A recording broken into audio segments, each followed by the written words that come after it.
I've had the privilege over the years to attend to a lot of schooling, if you will. And some of my favorite professors, I think like many of you, were the ones that were able to take a seemingly very complex problem, break it down to its constituent parts, and make it very understandable. And Jesus had that rare ability.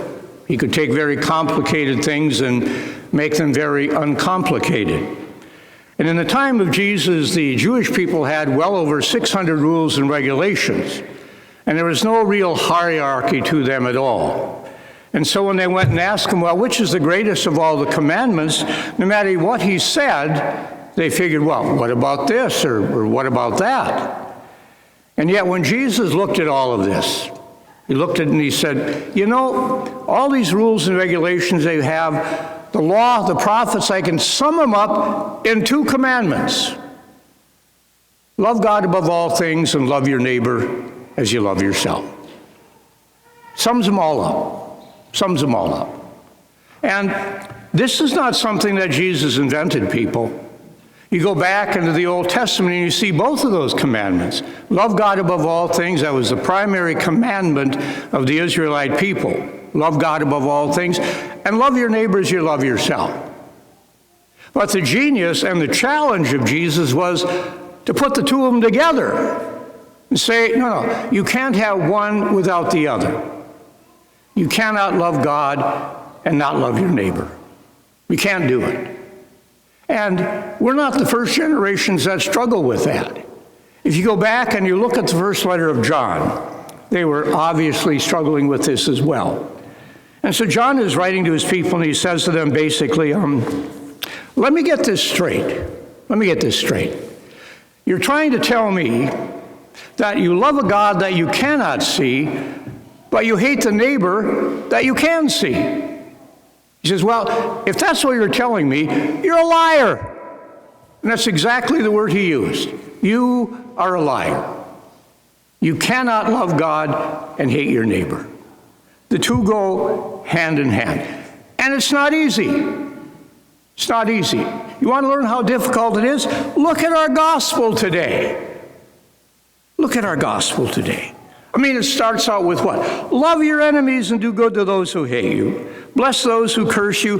Pray for those who mistreat you. How often do we actually think of that? Pray for those who mistreat you. No, we're going to get them back. We're going to mistreat them in just the same way. And he goes over that whole process. You know, if they strike you one cheek, give them the other. And then we get to that little great commandment. Do to others what you would have them do to you.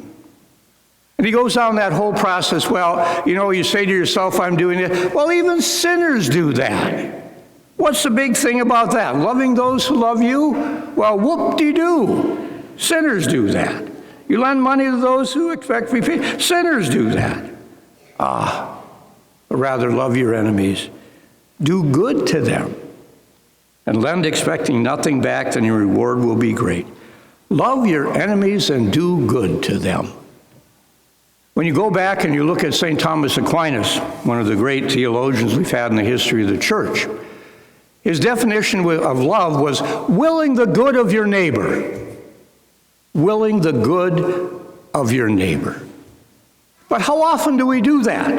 And then we get there, stop judging and you will not be judged. Stop condemning and you will not be condemned. Forgive and you will be forgiven.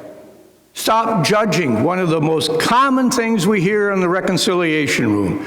I'm judgmental. And it's really getting out of hand. It's not that it's just judgmental. We're at the point in this country, where if you disagree with me, or you have a different political philosophy for whatever it is, you are the spawn of Satan. We victimize people. We make them satanic if they disagree with us. It's so contrary to the gospel. I'm just amazed that we have the absolute unmitigated gall to stand up and say we are a Christian country. Because we're not acting like it by any stretch of the imagination. Just look at this gospel. Look at this gospel.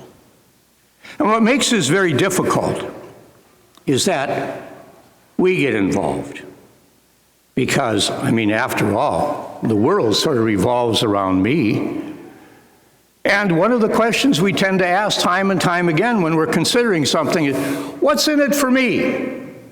What's in it for me? And when you look at this whole gospel today, essentially, there's nothing in it for you. It's all about the other person.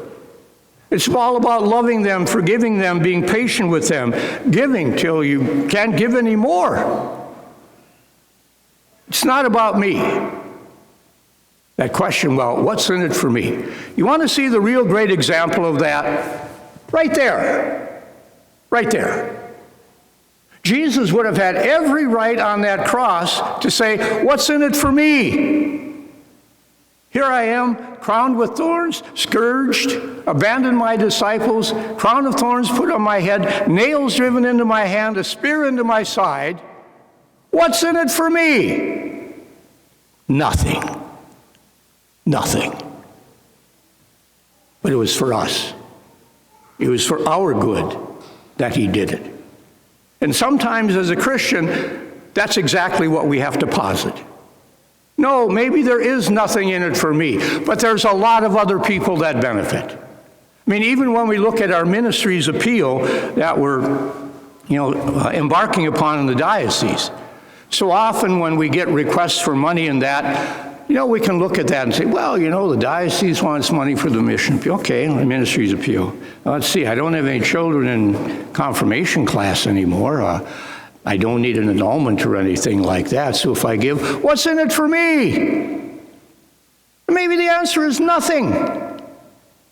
But there's a lot in it for other people. There are people that are being confirmed. In fact, where I live in Grand Rapids, the bishop is going to be there today to celebrate the sacrament of confirmation for 40-some young men and women. I can't even tell you, in my 48 years of priesthood, how many people I have helped go through the annulment process.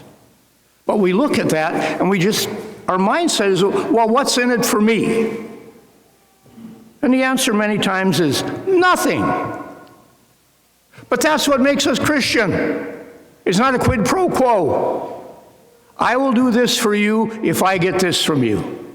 No, there's nothing. There was no quid pro quo. Jesus didn't say, I'll die on the cross for your sins if I get ... No, he just said, I love you enough, I will die on the cross for you. Period. He didn't ask, what's in it for me? And so often, that question gets in the way of us being truly Christian. Now, it's never been easy to be a Christian. I don't care if it's the first century. I don't care if it's, 2025. It's never been easy being a Christian. And you want to know how difficult it is? Read this gospel today. In fact, it would be a great gospel for us to sort of meditate on throughout the coming Lenten season. I think 10 days, a week from Wednesday or something like that. It would be a great gospel to meditate on. Because when we talk about loving God above all things, when we talk about loving our neighbor, as Thomas Aquinas said, loving our neighbor means wishing the good for them, not asking, what's in it for me?